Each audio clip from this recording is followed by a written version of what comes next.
Okay,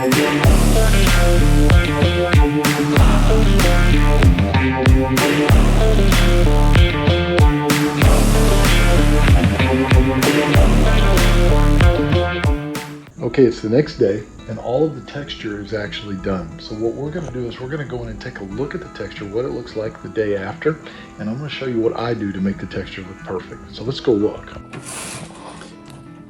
So this is the next day after the texture has been dried. What you're looking for is a lot of smooth areas. You do have little dimples and things like this. I like to take a sander and clean these up really good, but overall it looks pretty decent. You'll spend a little more time on areas like these corners, all the way around where the actual texture meets. You'll use fine sandpaper, clean those up, make it look really good, because you'll have a lot of places where it kind of gunked up. You'll have areas like this that you want to sand off and make it look nice. But we'll go around and just look for anything that we want to sand and smooth. The areas like this, I go ahead and smooth down, and I'll make those a little softer. If there's big areas like this, I take the tops off and smooth them down, and just spend time making things like this go away. This corner, we're going to clean the entire corner up really nice and get rid of all these ripples. Make that edge look good all the way down. A lot of guys will put their texture on and they just kind of leave it that way and paint it. I don't like to do that. I take these big gobs off and flatten and smooth. But overall, most of it is pretty smooth as it is, and that's what you're looking for. But you want to just take excess off. Take a good look at your lines. If it's too heavy in certain areas and too many lines, smooth those out and get rid of them. That is if you are looking for a smooth texture. Now, of course, the back is going to have a paneling that's going to go up and down this whole area in between cabinets. So that's why you don't see a lot of texture on that side. There's no need. But just go through and look really closely at all of this stuff and smooth it out. And it's the same thing on the ceiling. Look at your ceiling, clean it up all the way around, light fixture, make it look nice, because this is your one shot before you paint. Now, if you're using a regular Santa Fe texture, you would do very little sanding, if at all. But this is more of a modernish texture, things that, the way I like to make it look. But things like this I want gone. I don't like that look. These little dimples I like to get rid of. So we're going to spend a little time today going through and cleaning up this, and then we're going to get ready to mount the cabinet up here. And before I do that, I'll go ahead and put the water lines on. Connect my water shut-offs, and then we'll go ahead and put the cabinets in. So let's go ahead and get to it.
Okay guys, it's time now to go ahead and hook up the PEX lines.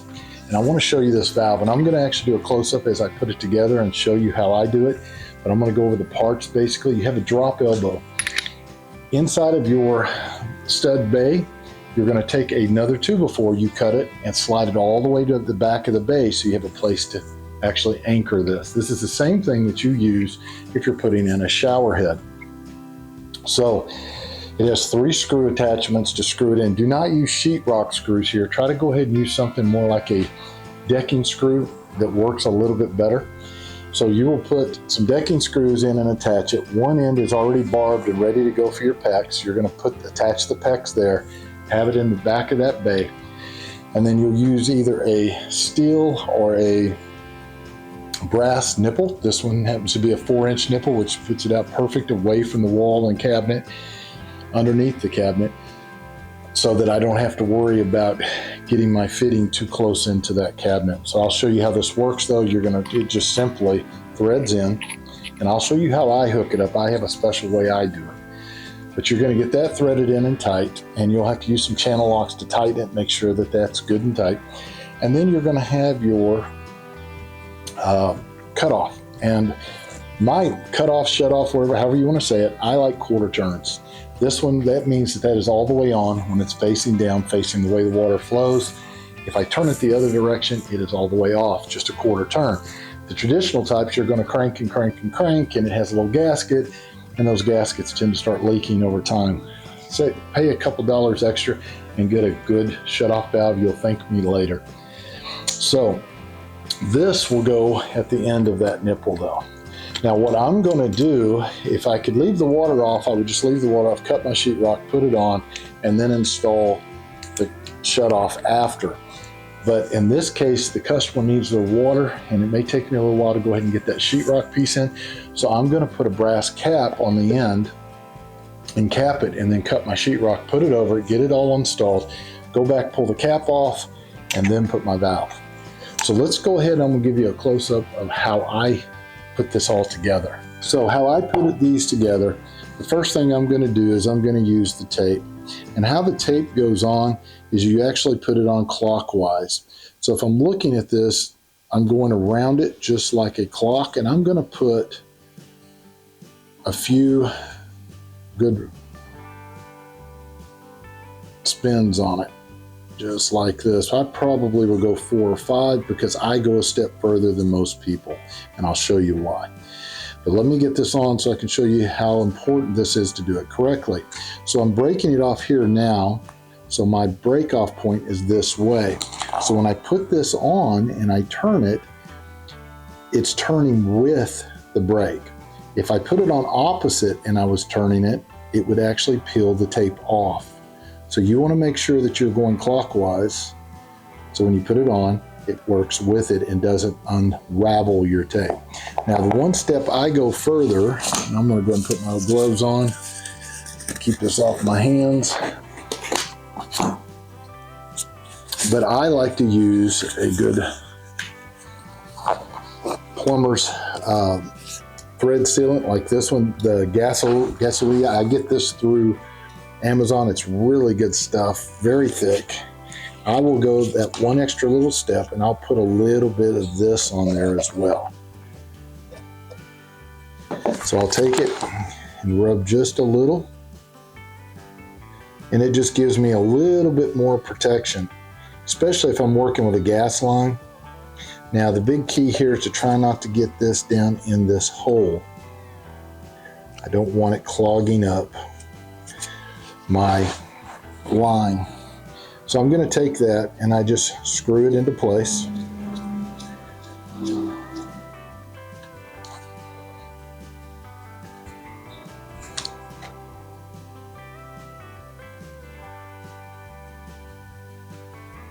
Just like that, and that one's done.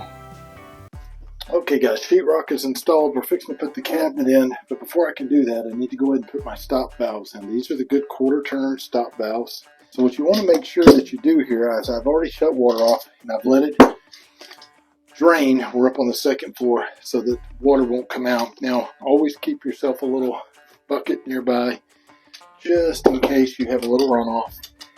But you're going to want to hold the back of the bar. Now if you're worried about the way this looks, I'm not real worried. It's going to be under a counter, but you can always use a rag here to make double sure. I'll go this way so I get a better grip, just like that. And then you're going to take your other adjustable pliers and you're going to go the opposite direction like so, and all you do is just simply pull it off, and you'll wrap it this way. So when it's finally done, the end of your tape will be going with the turn. So we've got it like that, just like that there. So at the end of the tape is here. So when I turn now, it's not going to untwist my tape. Okay, now we want to keep that pretty snug.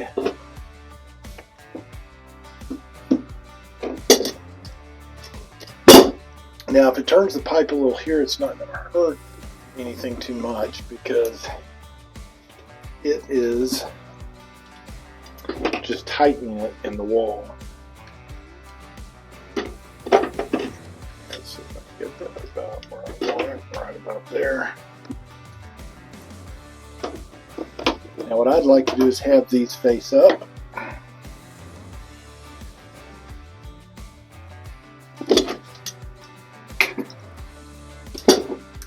Possible. Like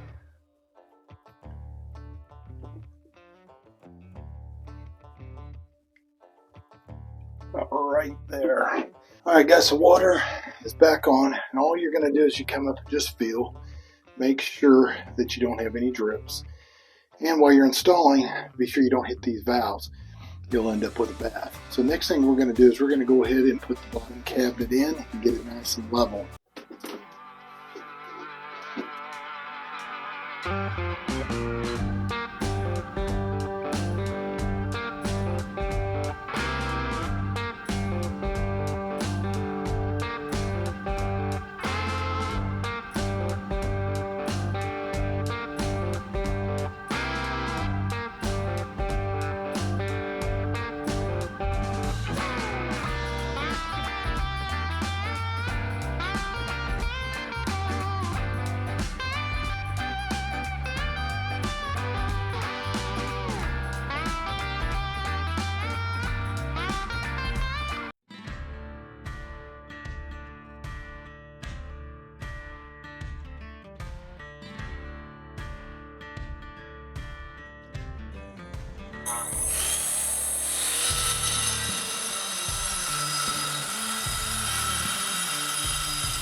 Okay guys, the tile is set. It's the next day. We're going to be putting grout down pretty quick. I want to show you a quick tip on knocking these out. If you're using the wedge system to get your tiles level, do not take and knock these out this way, because when you go with the actual piece of plastic, it just bends it over. It can break out, but it's a pain, and sometimes you have to go back and use a multi-tool to fix that. So go sideways. If you go sideways, they pop right out.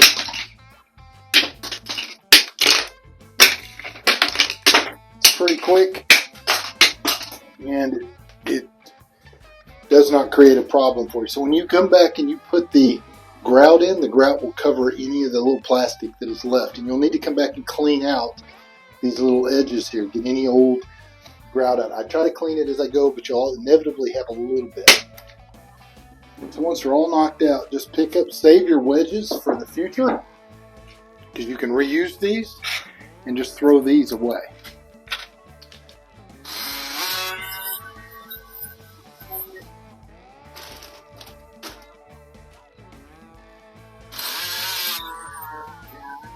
Okay guys, if you're cleaning up your grout lines, you can use a grouting tool to try to clean it up, but it can become very difficult to do that. So I'll usually use a multi-tool with an older blade, and I'll go through and clean it. Now when you're doing that, be very careful that you don't bounce up and hit the side of your tile, so take your time.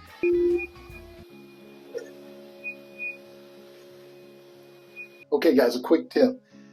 All of my tiles I back buttered except for one, which was this one right here. I did not back butter this one because I was trying to get it to set level, and I was having a little bit of trouble. But this is the problem. When you don't back butter, a lot of times they do not set. They do not take. You can always test your tiles by pulling them back up and looking at the back of them, which I failed to do here because I was trying to get it level. Now, how you know that you have a problem is a thud sound. If you hear this, that means it's solid. But if you listen to this, it's much different.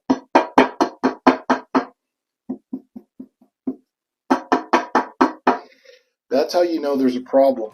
Now, I've already pulled this loose. You can pull it up. You see I didn't back butter, and it did not set. So if I had back buttered, I probably wouldn't have this problem. So I'm going to have to put some more mortar on, clean this up a little bit, and fix it so that I can put my grout on later this afternoon.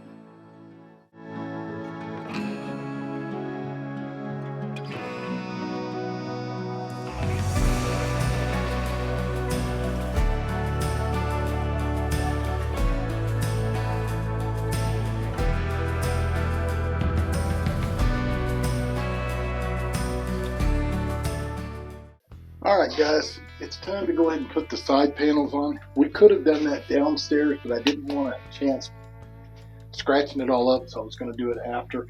What I'm going to do, the panels that come with this finish like this, and we have pre-painted one side. Now you're still going to have a clear coat go over it and everything else, but what we're going to do is do some liquid nails, and then I'm going to use some trim nails to hold it into place. I'll come back behind with my little bull nose pliers and trim off the excess nail from the inside. So let's go ahead and apply some liquid nails. There we go.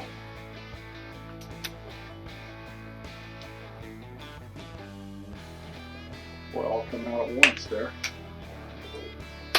I usually use Loctite, but for this little panel, I think this is going to be fine. So when you go to put the panel on, you just want to make sure you've got coverage everywhere so the corners don't stick up.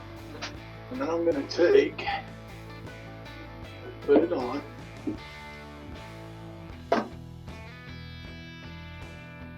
Just like that. Once I've got that nice and even, I'm going to go and pop a couple of little nails.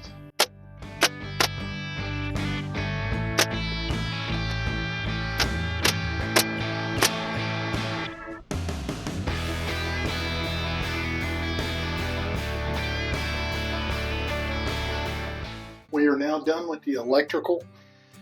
I moved the ground faults from this location because the ground faults are actually very big, much bigger than a regular receptacle. This box is also housing all the wiring for the lights, so it was too much for that box. That was one reason. Also, I wanted to make sure I was within that 3 feet range of the sink so it passes code. So we moved them onto this side, one at the bottom, one at the top. So everything on this side is protected and definitely within the 3 feet. So next, we're going to go ahead and start putting our grout down. The tile that was repaired is good and solid. We're going to get that down and let it set. Now when you do your grout, most of them you have to read the bags, but you're going to mix it for a good solid 5 minutes or longer. And you're going to bring it up and you're going to put it on with a smooth like rubber pad, and you push it down into these gaps really deep, get it in there, and then you'll use a sponge after it starts to dry, and you'll come back and you'll sponge and kind of clean it up. You'll still have some hazing the next day. You'll clean that up, but you'll get the bulk of it off, so it's easy the next day. But when you smash that down in there, get it in there good, and it's going to have to set about 3 hours before anyone can even walk in this area. So we're doing this at the end of the day. So next morning it has plenty of time to set up. We can go ahead and get the cabinet put in, start working on the butcher block top, and get our sink installed. So we're going to get all that done. The customer is wanting to do their own painting. They have some certain ideas and things they want to do, and they want to do a backsplash. So I'm going to get through with my part of it, and then they're going to come in and do their part of it. But let's go ahead and let's get the grout mixed up and let's get it put down. Okay guys, I made a huge mistake. Had to run back up to Home Depot because I put too much water. I misread the label. So take your time, make sure you get that right, or you'll end up doing what I did. We all make those mistakes. I should have realized that was way too much water. This one will take 2 quarts. I'm going to put half in, start it, and then add as I need it.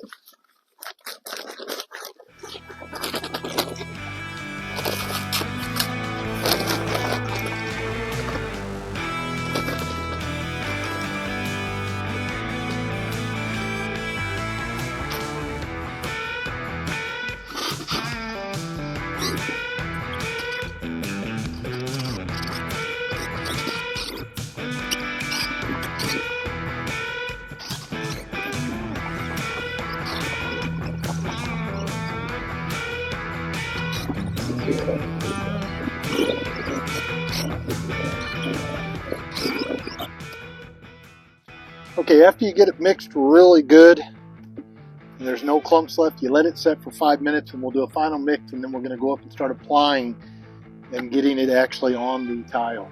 So let's give it that 5 minutes, and then we'll do one last blend. All right, it's been 5 minutes, and it's already thickened, so we're going to do one last blend. You don't add more water, by the way, when you do this one. You just do a last mix.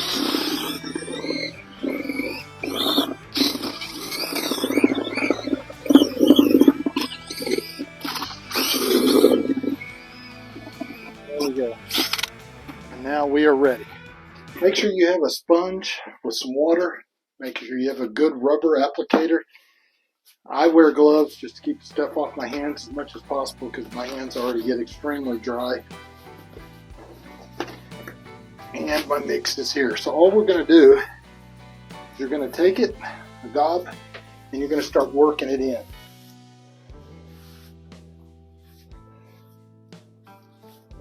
The very edges sometimes can be a pain, but you're going to go like that, get it both directions so that you're pressing down in there really well.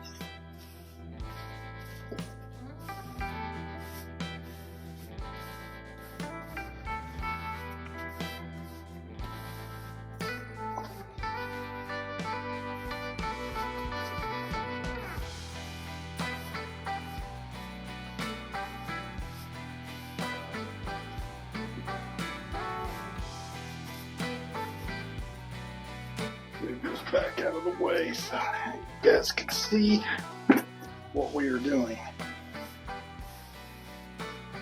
So I go both directions First I'll go down the line, then I push it in, making sure that I've got everything in there.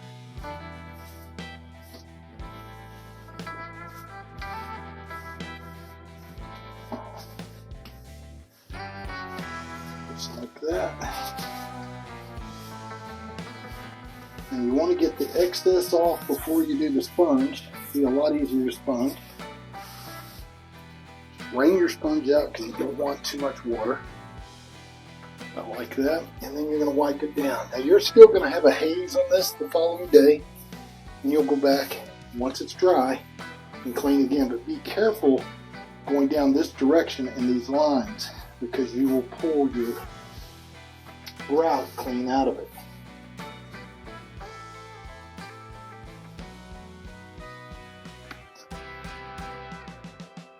Okay guys, it's all on. You can see where the haze is starting to come out on the backside. That's normal. You'll clean that off the next day. You just get the bulk off because if you leave the big chunks can become very difficult to get off. So you just want to get off the bulk. Make sure that if you get it around your paint area, where you're going to be painting, you try to get that off because you are going to put trim around there that's going to cover it, but you want the trim to be able to sit, nice and firm. So that's pretty much it. We're going to let this dry, come back tomorrow, and we'll start working on the cabinet. We're going to stay off of this as much as possible to give it more time to dry. Elvis on my trail.